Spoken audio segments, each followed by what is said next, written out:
সুষ্ঠু নির্বাচনের জন্য লেভেল প্লেইং ফিল্ড প্রস্তুত। অবৈধ অস্ত্র ও কালো টাকা নিয়ন্ত্রণের পাশাপাশি আচরণবিধি ভঙ্গ করলে প্রার্থিতা প্রত্যাহারের পরামর্শ দিয়েছে রাজনৈতিক দলগুলো।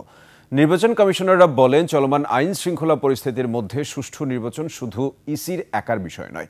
আর সিইসি এম নাসির উদ্দিন সুষ্ঠু নির্বাচনের জন্য সব রাজনৈতিক দলের সহযোগিতা কামনা করেছেন। মানিক শিকদারের রিপোর্ট। নায়াসিনামাইড ও স্যালিসাইলিক সমৃদ্ধ লিলি ফেস ওয়াশ যা ফেসের ডেড স্কিন সেল দূর করে দেয় দ্বিগুণ ফাস্টার ব্রাইটেনিং। নির্বাচন ভবনে রাজনৈতিক দলগুলোর সাথে ইসির তৃতীয় দিনের সংলাপে দুই পর্বে মোট 12 দলকে আমন্ত্রণ জানানো হয়। আসন্ন নির্বাচন অবাধ। শুরুতে প্রধান নির্বাচন কমিশনার বলেন, ঝড় ঝঞ্ঝা অতিক্রম করে সুষ্ঠু নির্বাচনের পথে হাঁটছে কমিশন। তবে নিবন্ধিত দলগুলোর সহযোগিতা ছাড়া নির্বাচন সুষ্ঠু হওয়া নিয়ে আশঙ্কা আছে। সাকসেসফুলি আমরা পর্যন্ত এগিয়ে আসছি।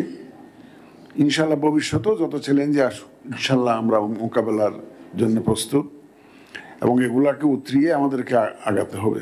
সংলাপে অংশ নিয়ে দলগুলোর প্রতিনিধিরা পূর্বের অভিজ্ঞতা ও আগামী নির্বাচন নিয়ে আশঙ্কা ও সংকট সমাধানের নানা পরামর্শ তুলে ধরেন। নির্বাচনে অবৈধ এবং কালো টাকার ব্যবহার নিয়ন্ত্রণ করা, বন্ধ করা। ভোটাররা যাতে নির্ভয়ে নিজ ভোটাধিকার প্রয়োগ করতে পারেন। মানুষের একটা আশা আকাঙ্ক্ষা সবকিছু মিলিয়ে এবার পার্টিসিপেশন বেশি, এটা সকলেই আমরা আশা করছি আলহামদুলিল্লাহ।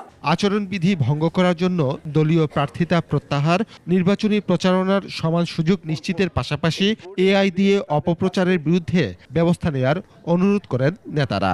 2টা, 5টা, 10টাকে যখন আপনি তার প্রার্থিতা বাতিল করবেন, বাকিটা সোজা হয়ে যাবে। এইটা নির্বাচন কমিশনকে কঠোরভাবে তদারকি করতে হবে, কঠোরভাবে বন্ধ করতে হবে। আপনারা যারা অনলাইনে অ্যাক্টিভ, আপনারা জানেন যে পর্নোগ্রাফি থেকে শুরু করে হেন কোনো বাজে কাজ নাই যা আমার নামে ছড়ানো হচ্ছে না। চলমান আইন শৃঙ্খলা পরিস্থিতির মধ্যে একটি সুষ্ঠু নির্বাচন শুধু ইসির একার দায়িত্ব নয়, ভোটার ও দলগুলোকে দায়িত্বশীল ভূমিকা রাখার আহ্বান জানান কমিশনাররা। একটি কেন্দ্রে মাত্র 16 জন বা 14 জন নিরাপত্তা কর্মী যদি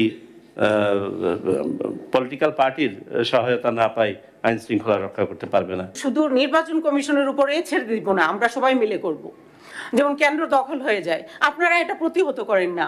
রাজনৈতিক দলগুলোর সাথে ইসির ধারাবাহিক সংলাপের অংশ হিসেবে 19 নভেম্বর বিএনপি, জামায়াত ও এনসিপিকে আমন্ত্রণ জানিয়েছে নির্বাচন কমিশন।